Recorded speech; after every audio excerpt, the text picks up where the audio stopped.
દીકરીઓને વિનંતી, તમે સ્પ્રેડ થઈ જાઓ, તમારે ફોટોગ્રાફ લેવાના છો. રૂચા અહીંયા આવો અને ઓડિયન્સનો ફોટો તમારે લેવાનો છે.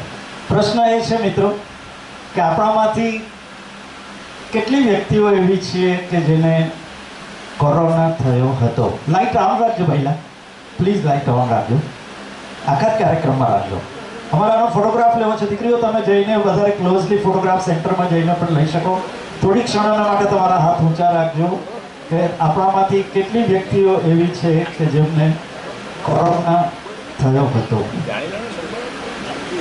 0806. Thank you very much. આપ સૌનો ખૂબ ખૂબ આભાર. આપણે ટ્રામામાંથી પસાર થયા છીએ. મને પણ થયો હતો 2 વાર. અને એક જ ઘરમાં પતિ અને પત્ની રહેતા હોઈએ, તેમાં પણ જુદા રૂમમાં કાયમના માટે આખા દિવસ માટે રહેવાનું હોય, એ કેટલું મુશ્કેલ હોય છે. બધામાંથી આપણે સૌ પસાર થયા છીએ. પણ કેટલાક લોકો એવા છે કે જેમણે ખૂબ ખૂબ ખૂબ સહન કર્યું છે.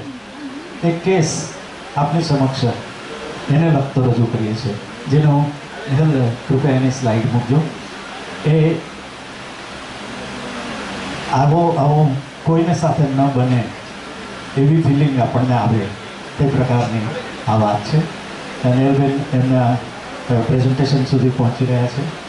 તો દોસ્તો, એને જોઈએ, સમજવાનો પ્રયત્ન કરીએ. મારા વોટ્સઅપ ગ્રુપ્સ જેમાં દાખલ થવાના માટે લોકો દોસ્તો અરજી કરતા હતા, આજે મારા ગ્રુપમાં રાત્રે હું જ ગુડ નાઇટ લખું છું અને સવારે હું જ ગુડ મોર્નિંગ લખું છું. કોઈનો રિસ્પોન્સ મળતો નથી. કંઈ નહીં, જાઓ બધા જન્મમાં જાઓ. અકેલે હે તો ક્યાં ગમ હે. કોઈની જરૂર નથી મને, બસ હું ને મારી કોકિલા. એવું કેમ કહો છો? આપણે એકલા નથી. જુઓ આ દિલીપભાઈ તમને મળવા આવ્યા છે. નહીં ઓળખ્યા ને? અરે ચેનલ સુરત પર આપણે એમને ન્યૂઝ વાંચતા નથી જોયા? જય શ્રી કૃષ્ણ શાંતિલાલ. હું દિલીપ કાસવાળા થોડી વાત સાંભળવા આવ્યો છું. જુઓ એ તમને મળવા આવ્યા છે. એ દિલીપભાઈ તમે જ વાત કરો ને. હા શાંતિલાલ, અમારી ન્યૂઝ ચેનલ કોવિડ વિજેતાઓની શ્રેણી કરે છે. 5 વર્ષ પહેલાં જેમણે કોવિડ મહામારીનો મક્કમતાથી સામનો કર્યો છે, તેમના અનુભવ શેર કરવાની આ શ્રેણી અમે શરૂ કરી છે. પણ ભાઈ, હું કોઈ કોવિડ વિજેતા નથી. હું તો એનાથી હારેલો છું. મારી મુલાકાત લઈને તમે શું કરશો? બસ એ જ અમારે જાણવું છે. મને રોગ થયો ને તે પહેલાં તો હું મિત્રોનો જાણીતો ને માનીતો હતો. 60-70 વર્ષના અમે સવારે મંદિરમાં ભજનો ગાતા અને સાંજે બાગમાં જૂના ગીતો ગાતા.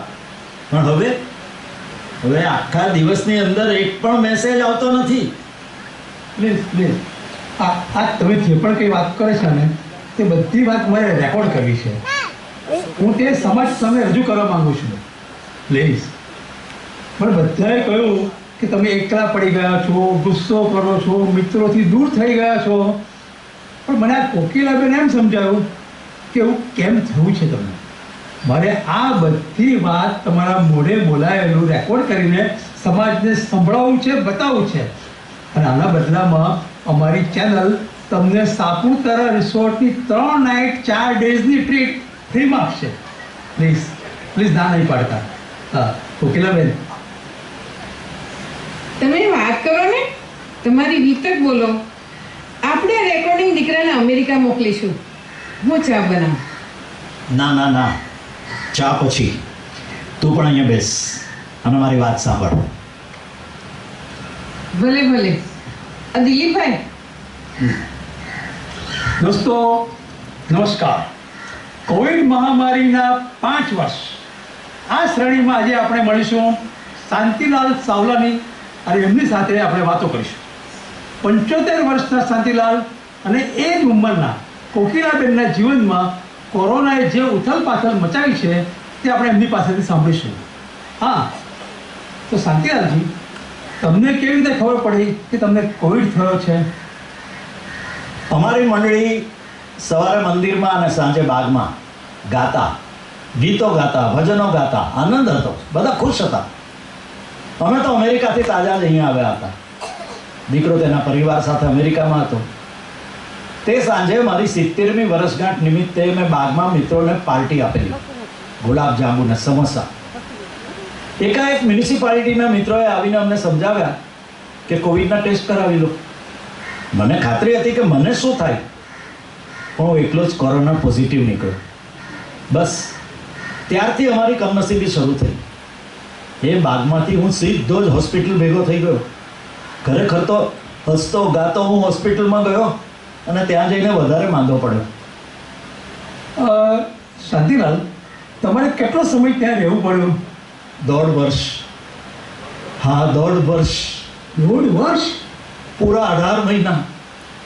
અરે હોસ્પિટલ નહોતી, જેલ હતી, જેલ. દોજખ હતું. મને બેડ પરથી ઉઠીને બારીની બહાર જોવાની પણ રજા નહોતી. આખા દિવસમાં એક વાર કોકિલા આવે, પણ એ દરવાજાની પેલે પાર ઊભી રહે. એનું અડધું તો મોઢું માસ્કથી ઢંકાયેલું હોય. અમે આંખોથી, અમે ઈશારાઓથી વાતો કરતા. કઈ વાતો કરતા? દવાના અને હોસ્પિટલના બિલના પૈસા ક્યાંથી ભેગા કરવા તેની. અમારું અહીંયા કોઈ ઓળખીતું નહોતું.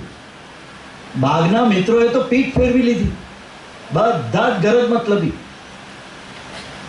હા ભાઈ, અમારા બંનેના સંબંધીઓ તો કચ્છમાં. અહીં અમે એકલા જ હતા. હું તો સવારથી બેંકમાંથી પૈસા કાઢી દવા અને ઇન્જેક્શન લઈને હોસ્પિટલ પહોંચાડું. રોજ સાંજે એમને બસ જોઈ લઉં. એમના 2 ફોન ત્યાં ચોરાઈ ગયા એટલે નિયમ આવ્યો, કોઈએ ફોન રાખવાનો જ નહીં. મને જોઈને એને સંતોષ થાય કે હજી તો હું જીવું છું. ક્યારેક પૈસા ભરવામાં મોડું થાય તો પેલી નર્સ ધમકી આપે, ઓક્સિજનની નળી કાઢી લેવાની. હું લડતો, મોટેથી લડતો, બરાડા પાડતો. એમાં એક નવી ઉપાધિ આવી. એક સાંજે હોસ્પિટલ ગઈ તો એ મને ઓળખે જ નહીં. ભારે દવાની અસર એમના મગજ પર થઈ ગઈ હતી. એમની યાદશક્તિ ચાલી ગઈ. મને કશું યાદ નહીં આવે. હું કોણ, કોકિલા કોણ, મારી જિંદગી શું? મને લાગતું હતું કે હું કોઈ જેલમાં છું. એક વાર તો રાત્રે હોસ્પિટલમાંથી ભાગવા પણ ગયો, પણ વોચમેને મને પકડી લીધો. ભાઈ, મને આખું અઠવાડિયું એમણે પલંગની સાથે બાંધી દીધેલો અને બધી નર્સો જતા આવતા આ ડોસો તો ગાંડો થઈ ગયો છે એવું કહે. હવે હું દર્દી નહીં, ગાંડો કેદી હતો. મને ગુસ્સો આવતો, હું પણ બેફામ લડતો. રોજ રાત્રે એક જાડિયો વોચમેન આવે, ડોક્ટર જાય એટલે એ આવીને મને મારે, મને ધમકી આપે. હું ડૉક્ટરને કાલાવાલા કરતી, અમને ઘરે જવા દો, અમે અમારા કમનસીબ સાથે લડી લઈશું. પણ આ સહન થતું નથી. તેઓ કહે, દવા બદલીએ છીએ દાદા, જલ્દી સારા થઈ જશે. એ સારા થઈ જશે એ આશાએ હું જંગ લડતી રહી. અરે તો આ બાઈની હિંમત. આ કોકિલા છે ને, કોકિલા દેવી છે, દેવી. એની દૈવી શક્તિથી જ હું જીવતો રહ્યો. દવાએ નહીં, એની દુઆઓએ મને 1.5 વર્ષે ઘર ભેગો કર્યો છે. તદ્દન લાચાર, અશક્ત. અરે અડધી દુનિયા ફરેલો હું. પૂરા 50 ડગલા પણ ચાલવાને માટે લાયક નથી રહ્યો. અને મેં 15 વર્ષ સુધી અમેરિકામાં જે કમાણી કરેલી ને, તે 1.5 વર્ષમાં હોસ્પિટલમાં સમાણી. મારે તો બસ તમે જીવી ગયા એટલે જ આપણે જીતી ગયા. પણ દુઃખ તો એ વાતનું છે ભાઈ કે હું એકલો થઈ ગયો. કોઈ મિત્ર નથી. મારું મન કડવાશથી ભરેલું રહે છે. હું બધાની નજરમાં ખરાબ, ગાંડો લાગુ છું. બધા મારી સામે ફરિયાદ કરે છે અને એટલે હું વધારે ગુસ્સે થાઉં છું. હું બરાડા પાડું છું, બૂમો પાડું છું. અને પછી મનને શાંત થતા કલાકોના કલાકો લાગે છે. બાપ રે શાંતિલાલ, કેટલું બધું સહન કર્યું તમે તો. અને કોકિલાબેન, તમે તો સાચા અર્થમાં દેવી છો, દેવી. હવે આ દેવી ચા બનાવે તમારા બધા માટે? ના બેન, હવે મારી છેલ્લી વિનંતી છે. શાંતિલાલ, તમે તો હવે કોવિડ વિજેતા બની ગયા છો, તો આ કોકિલાબેન માટે કોઈ સરસ મજાનું તમારું મનગમતું ગીત ગુનગુનાવો. હા, ગીત ગીત અને સંગીત જ હવે મારા ખરેખર સાથી બની ગયા છે. એમાં જ આ શાંતિલાલને શાંતિ મળે છે. ગીત ગાઉં આ દેવી માટે વારું. હું જે ગીત ગાઉં છું ને તે જેટલું આ કોકિલા પર બેસે છે ને એટલું જ ભગવાનને માટે પણ બેસે છે. સાંભળો. નયનને બંધ રાખીને મેં જ્યારે તમને જોયા છે, તમે છો એના કરતા પણ વધારે તમને જોયા છે. નયનને બંધ રાખીને.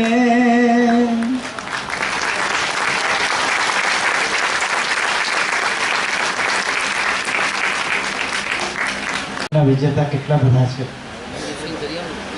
જે વાત અમે અહીં જે શાંતિલાલની કરી તે શાંતિલાલ સાહેબ પણ આપણી સાથે છે.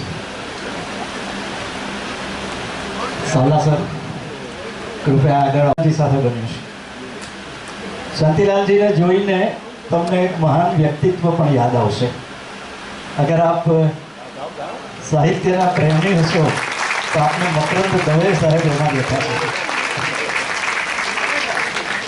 આ બધી જ પરિસ્થિતિ જે વાત થઈ તે થોડી ડ્રામેટાઇઝ, થોડી કલ્પનાના પવિત્ર ઉમેરીને અમે શાંતિલાલજી સાથે વાત થઈ અને નેહલે અમને વિગતો આપી. પણ સાથે છે જે ખરા અર્થમાં દેવી છે તે કોકિલાબેન.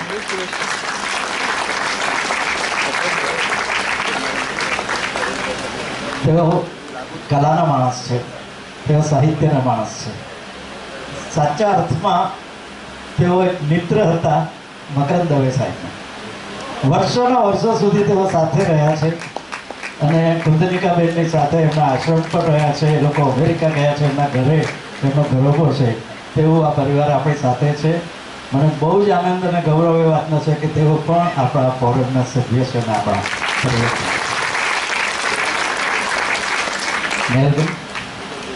અમે લોકો સુધી રજૂ કરી શક્યા. મેં આપને કહ્યું તેમ થોડું ડ્રામેટાઇઝ પણ કર્યું હતું, થોડી કલ્પનાના મુદ્દાઓ પણ ઉમેર્યા હતા વાતને વધારે ધારદાર બનાવવા માટે. Please accept it sir. મારી સાથે જે તો હોસ્પિટલમાં હતા સર બધા મરી ગયા, હું એક જીવતો રહ્યો. મારી સાથે હોસ્પિટલમાં જે લોકો હતા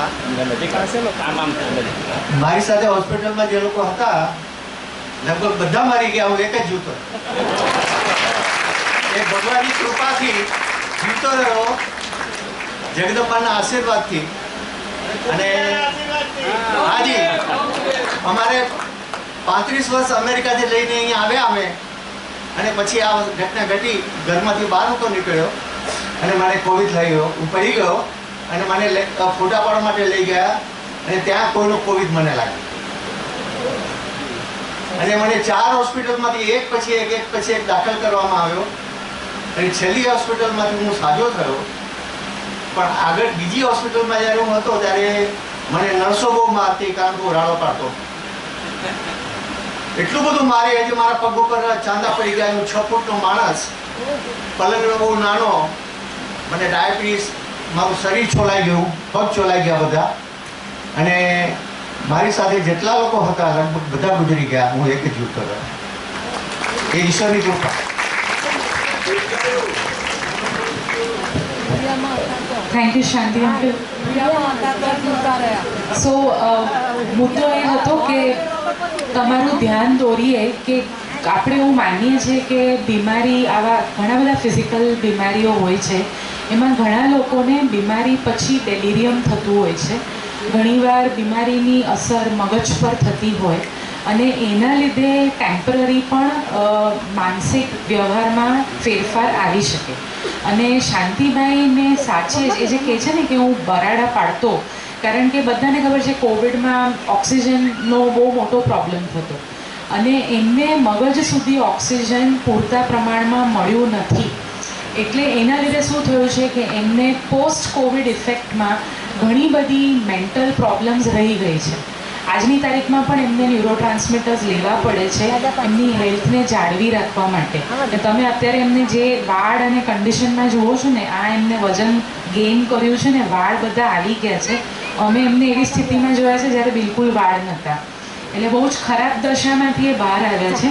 અને એને લઈને જ મેં થોડી ભ્રાંતિઓ લીધી છે.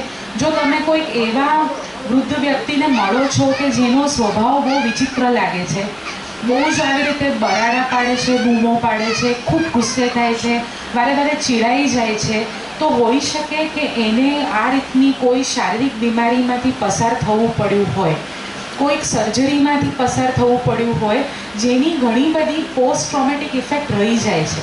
આપણે છે ને બીમારીને ફક્ત શરીર સુધી સીમિત રાખીએ છીએ, એની સાથે જે મન જોડાયેલું છે ભૂલી જઈએ છીએ. એટલે ઘણીવાર એવું થાય કે માણસ આમ ડૉક્ટરની દ્રષ્ટિએ ઓલ રાઈટ છે, સર્જરી સક્સેસફુલ થઈ છે, પણ એને એ સર્જરીમાંથી પોતે મનની દ્રષ્ટિએ હજી બહાર આવતા વાર લાગે. અને એવું બને કે એ કદાચ બહુ લાંબો સમય જાય, તો એવા વ્યક્તિઓને આપણે સમય આપવો પડે, જોવું પડે કે કેમ એનો વ્યવહાર બદલાયો છે, કેમ એ આવું કરે છે. ને ખાસ કરીને પુરુષો, બહેનો રડીને પણ વ્યક્ત કરી લે, થોડા વાસણ અફાડી લેશે, બબડી લેશે, પોતાના હસબન્ડને ગાળો આપી લેશે, ઝઘડો કરી લેશે, પણ ભાઈઓ આવું કરી શકતા નથી.